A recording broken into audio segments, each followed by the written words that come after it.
Yeah. only action creates results at the end of the day.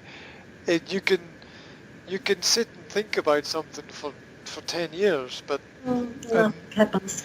yeah, if you don't actually physically do something, well, it was just part of the classical philosophy of education is excellence in all areas.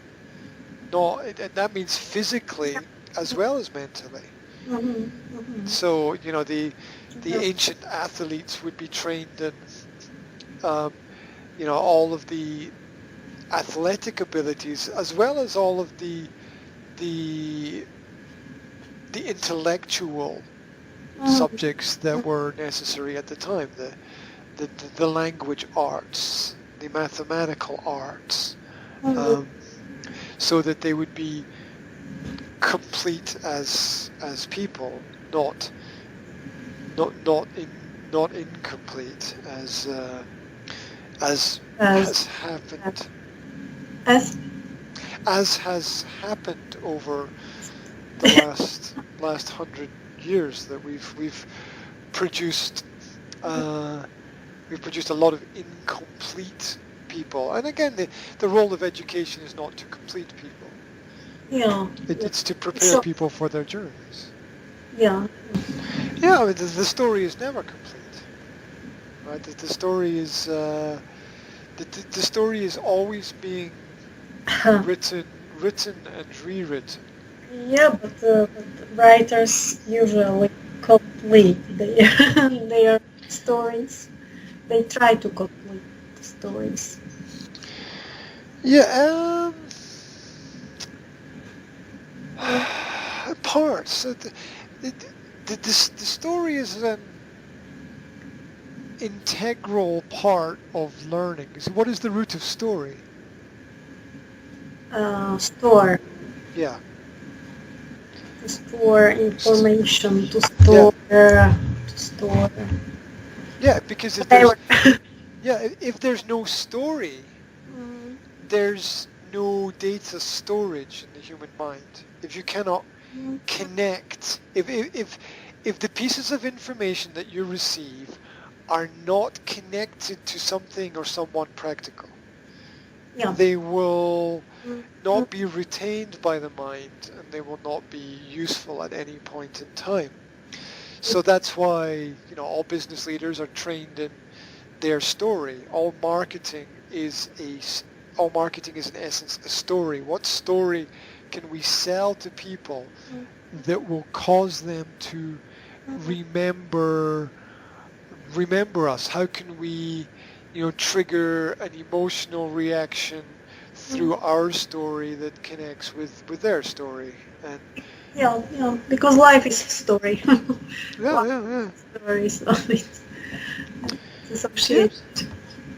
yeah. It's the information that we remember that is useful to us. It's It should be it, useful. Yeah. yeah, it should be useful. Yeah, I mean that's what when people realized that the human brain was limited, that's when language evolved, because we needed other ways to store information outside of the human brain. So, the word magazine is from Arabic, meaning warehouse for the storage of information. Yeah, that's it was originally a military word, I think. It was used by the military for the storage of military equipment. But so a magazine should be a document that allows the storage of some information which is important for people.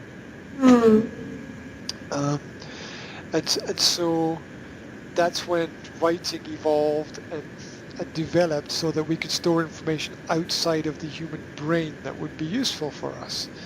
And ever since language began to evolve, there has been this constant information war about how we should use language, what it's good for, how to develop it, how much we should teach people about it.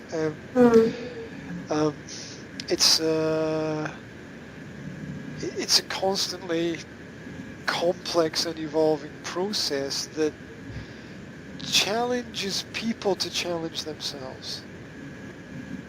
Yeah, the ultimate challenge is how much are we going to test ourselves, because other people can help us along the way in the journey, but the ultimate test is in self-development, self-reflection, in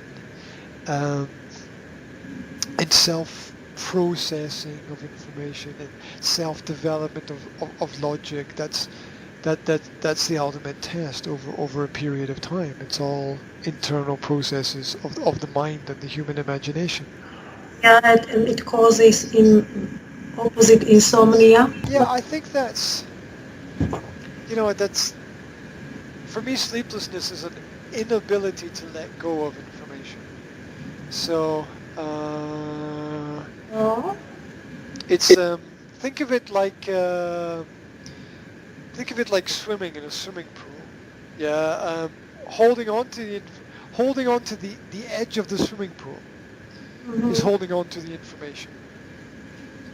And then we have to disconnect for a while. We have to let go of the edge and just be in the water. And that for me is synonymous of what sleep is, right? Sleep is a conscious disconnect from the information so that we can float freely for a period of time and allow our thoughts perhaps to self-organize. I mean, I don't know what happens when we sleep.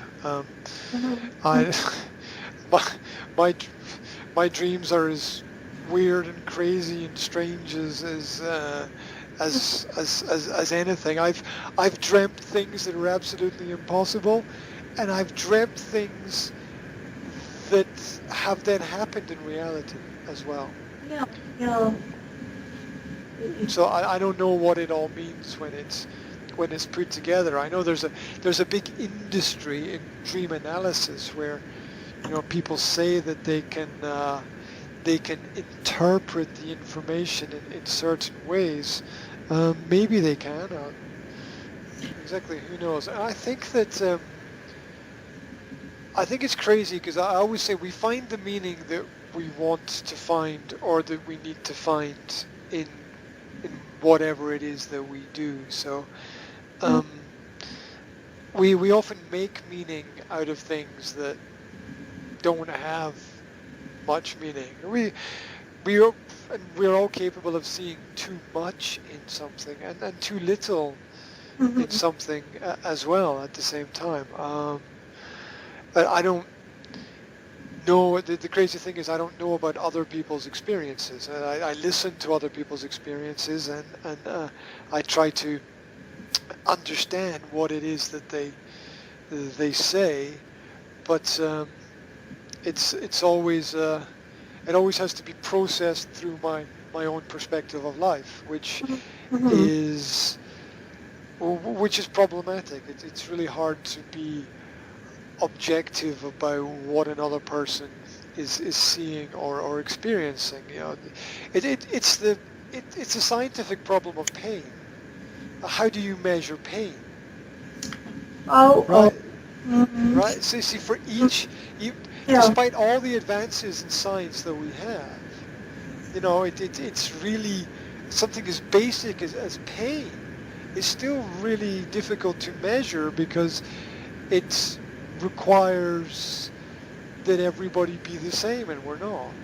Because pain is a feeling, and feelings are not measurable. Well, we know that they exist, but they're very hard to measure because they are dependent upon interpretation.